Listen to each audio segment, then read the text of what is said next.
ازيك يا حبايب قلبي؟ وحشني كتير كتير كتير. طبعا العيد جه وما اكلتش فسيخ ومش قادره بقى، هموت والله العظيم، هموت من كتر ما الفسيخ وحشني. فهعمل ايه؟ كلمت الحاج جمبريكا كده لما لقيته منزل عرض على السمك البوري، قلت لا ده انا استغل الفرصه بقى واجي اجيب ما شاء الله الفسيخايه 600 جرام الاتنين. انا جبت اتنين على قدي، الاتنين كيلو وربع. تمام. ما شاء الله الفسيخ طازه، بصوا شايفين طري كده وطازه كده فريش كده حلو. طبعا انا غسلته من الخشين بتاعته، كانت حمرا جدا، الماجوره كانت لسه طازه. بصوا بس انا عشان غسلته عشان كده ايه اللون الورد ده راح. غسلته غسله كويسه من الخياشيم بتاعته، بنفتح تحت على الحنفيه زي كده، وسبتها تتصفى من بدري. وهنا معايا 5 معالق ملح ناعم عشان ما عنديش ملح رشيدي، ونص معلقه كركم، وربع معلقه شطه اختياري طبعا. وقلب قلب قلب كده. بصوا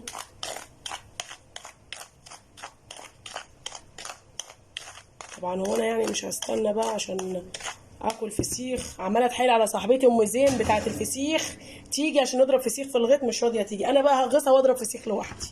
هنجيب بقى الخياشيم بتاعتي كده، شايفين واضح قدامكم، ونكبس كده. بصوا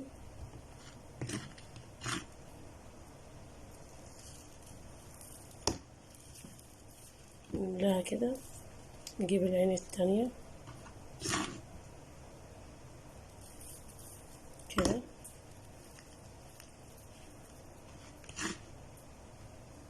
وكده.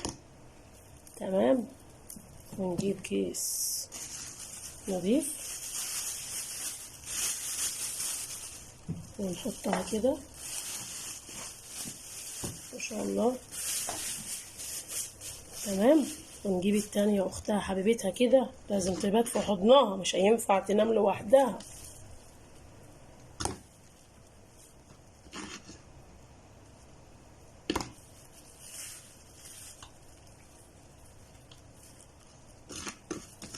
قلنا ام زين بقى عماله تغيظنا بالفسيخ بتاعها، احنا كمان نغيظها بقى بالفسيخ بتاعنا. بصوا بقى، ونجيب دي كده، احنا حطينا واحده هنا، ونحط التانية ايه عكسها كده. تمام تمام، شغال شغال. ونجيب شويه الملح اللي فاضلين دولت ونرش على الفسيخ بتاعي كده من بره. تمام. انا حاسه ان هو ايه لسه عايز كمان معلقه ملح، هنحط له كمان معلقه. بصوا اهو ملح عادي اهو، عشان دي ايه حجمه كبير يكون ايه محتاج حلو. تمام كده يا اسطى، تمام كده يا اسطى. بصوا واحده هنا يعني راس عند ديل التانية.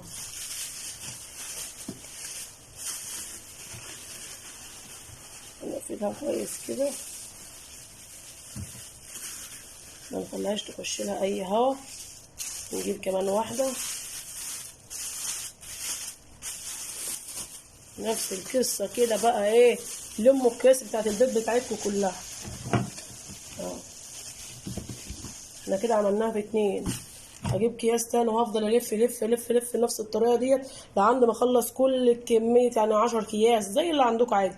وممكن نلفها بستريب شراب برضو، انا هلفها عندي بستريب شراب. وكده بقى لمده كام يوم في الصيف اللي احنا فيه ده، 3 ايام وتاكلوا احلى فسيخ والله العظيم. ولا افتحه لكم معاكم بقى كده، وهفتح لايف بقى وانا باكله معاكم. تحياتي ليكم.